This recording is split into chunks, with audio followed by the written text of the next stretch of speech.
Education के लिए काम करूंगा। यहाँ मेवात के नौजवानों को रोजगार मिला है, इंडस्ट्री आने वाली है। कम्युनल वायलेंस हुआ, दंगे हुए। ये नूह में जो कुछ हुआ ये बाहर के कुछ शरारती तत्वों ने आके कर दिया। हमारे यहाँ के जो विधायक थे उनकी भी एक उसमें बहुत बड़ी भूमिका रही इसको करवाने में। उनकी शादियों में हम जाते हैं, हमारी शादियों में वो जाते हैं। विकास जो है वो गुड़गांव तक ही सीमित रह गया है।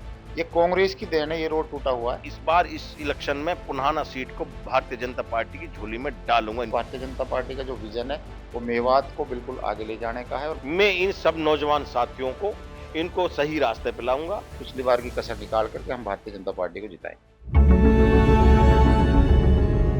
Nuh district is one of the 22 districts in the northern Indian state of Haryana.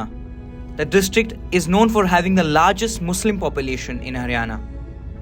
There are 3 Haryana Vidhan Sabha constituencies in this district: Nuh, Firozpur Jirkha and Punahana.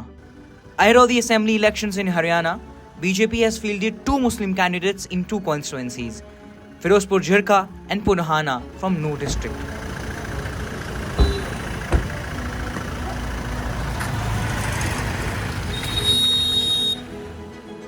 From the upcoming Haryana polls, the BJP has fielded Naseem Ahmed and Aizaz Khan from Firozpur Jirkha and Punhana constituencies respectively.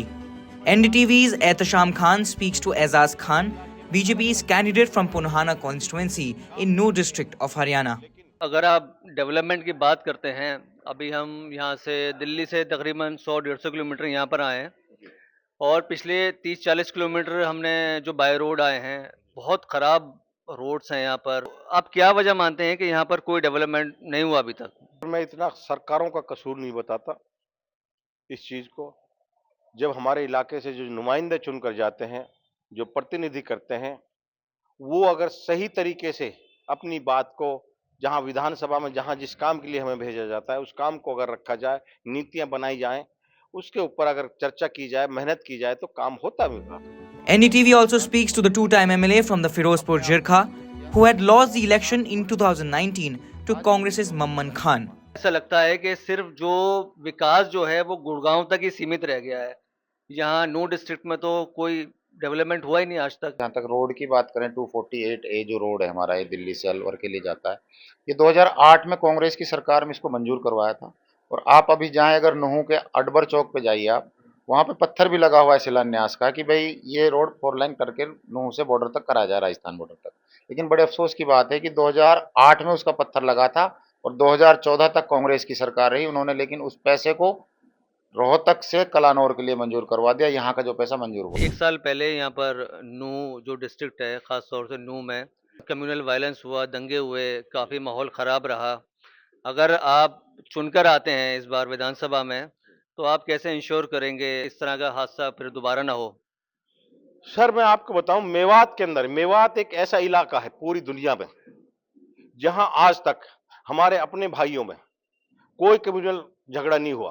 बड़ा दुर्भाग्य है कि कहीं भी जो इस तरीके की जो हरकतें होती हैं या वायलेंस होता है, और ये वायलेंस कहीं ना कहीं एक हमारे यहाँ के जो विधायक थे उनकी भी एक उसमें बहुत बड़ी भूमिका रही इसको करवाने में, और उसका आज हमारे यहाँ के लोग उसको भुगत भी रहे हैं। ये जो झगड़ा जो थोड़ा बहुत हुआ, ये राजनीतिक साजिश हुई थी और ये बाहर के लोगों ने आके किया।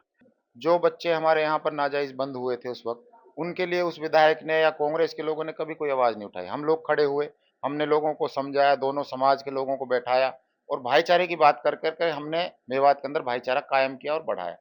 हमारे यहाँ ब्याह शादियों में इकट्ठा उठना बैठना, उनकी शादियों में हम जाते हैं, हमारी शादियों में वो जाते हैं, भात वगैरह सब कुछ इकट्ठा होता। इससे पहले हमारे कहीं भी इस क्षेत्र में इस तरीके की कोई बात नहीं थी। पहली बार ऐसा जो मेवात के ऊपर ये धग्गा लगा है, जो कि बहुत दुखदाई है। आज तक आप कोई एक रिकॉर्ड दिखा दो कि भाई मेवात के अंदर रहने वाले हिंदू और मुसलमान में कोई हिंदू मुसलमान का नाम का झगड़ा हुआ हो। हम लोग खड़े हुए, हमने लोगों को समझाया, दोनों समाज के लोगों को बैठाया और भाईचारे की बात कर करके हमने मेवात के अंदर भाईचारा कायम किया और बढ़ाया। जो बेकसूर बच्चे बंद हुए, जेलों में गए, आपने क्या किया उनके लिए?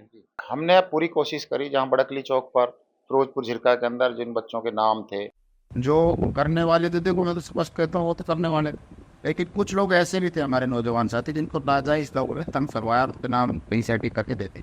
हमने 250 बच्चों के नाम थे। मैंने फिरोजपुर का एक इंसिडेंट हुआ था, एक मोटरसाइकिल का, उसमें नाम कटवाने का काम थे। बड़कली चौक पर बड़कली वन के हमने उनको बड़कली को करवाया, लोग आश्वासन देंगे आप लोग करें ना, किसी तरीके का कोई नहीं। सरकार और प्रशासन को पूरी मिलकर के वहाँ पर व्यवस्था बढ़ाए, लोगों को इस बात से इनकी शंका को दूर किया कि भी आप लोगों को निर्दोष लोगों किसी को करने के परेशान हो। ये जो लोकसभा इलेक्शन का रिजल्ट था, उसका हरियाणा इलेक्शन पे भी कोई इम्पैक्ट होगा? लोकसभा में कई बार कहीं ना कहीं कोई ना कहीं चूक हो जाती है, कोई प्रचार दुष्प्रचार जब हो जाता है तो वो कई बार कांग्रेस के भी कैंडिडेट ऐसे रहे कि इस इलाके में जिनको 4-4 5-5 हजार वोट आई है। एक इलेक्शन में मुझे याद है 3900 वोट कांग्रेस के कैंडिडेट को आई हैं, टोटल 4000 वोट पूरी नहीं कर पाया। इससे पहले 2014 में 2009 में कांग्रेस के कैंडिडेट भी 11-11 हजार वोट लेकर सिमट गए। 2019 में आप चुनाव हार गए थे, एक काफ़ी बड़ा मार्जिन था, तकरीबन 37,000 वोटों से आप कांग्रेस के कैंडिडेट से हार गए थे। तो ये डिफरेंस कैसे पूरा होगा इस बार? देखिए, इस बार जो माहौल यहाँ पे दिख रहा है हमारे फिरोजपुर झिरका विधानसभा के अंदर, एक डिफरेंट ही माहौल है। और मैं आपको एक बड़ी बताऊं, मैं आपको बात, यहाँ के जो विधायक जो पिछली बार चुने गए थे, लोगों ने उनको विधायक चुन करके विधानसभा में भेजा। उन्होंने 5 साल मेवात के विकास की, फिरोजपुर के डेवलपमेंट की या यहाँ के लोगों की आवाज़ नहीं उठाई। उन्होंने हमेशा भड़काऊ बातें करी और राजनीतिकरण करने के लिए अपने आप को वहाँ पर पेश करा। जबकि हमारे यहाँ के लोगों ने उनको विधायक चुना था लोगों की समस्याओं सुनने की। उन्होंने 5 साल सिर्फ अपनी ठेकेदारी करी, अपने आप को मजबूत किया और लोगों के साथ उन्होंने दुर्व्यवहार किया। आज उनसे लोग बहुत ज़्यादा खफा हैं। अगर आप जीत कर आते हैं, सबसे पहला आप क्या काम कराएंगे इस कॉन्स्टिट्यूंसी में? सबसे पहले तो मैं एजुकेशन के ऊपर जोर दूंगा, हेल्थ के लिए मैं ज्यादा काम करूंगा। हमने लोगों के साथ रह करके लोगों की हमेशा विकास की और उमदों की बात रखी है। और वो मेरे चौधरी साहब, मेरे वालिद साहब शकरुल्ला खान जी, उन्होंने यहाँ पे लगातार काम किया, विकास कार्य करवाया। पीने के पानी के लिए काम करूंगा। एक जो बेरोजगारी जो मेवात में दोबारा से पनप रही है, हमारे नौजवान भटक रहे हैं, गलत कामों में जा रहे हैं, मैं इन सब नौजवान साथियों को इनको सही रास्ते पे लाऊंगा। भारतीय जनता पार्टी ने जिस तरीके से पिछले दिनों में हमारी सरकार ने यहाँ पे विकास कार्य करवाए, उनसे लोग प्रभावित हैं।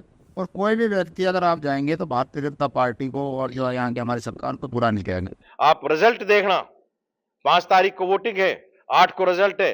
आप ताज्जुब करोगे कि पुनाना में कमल का फूल खिल गया है।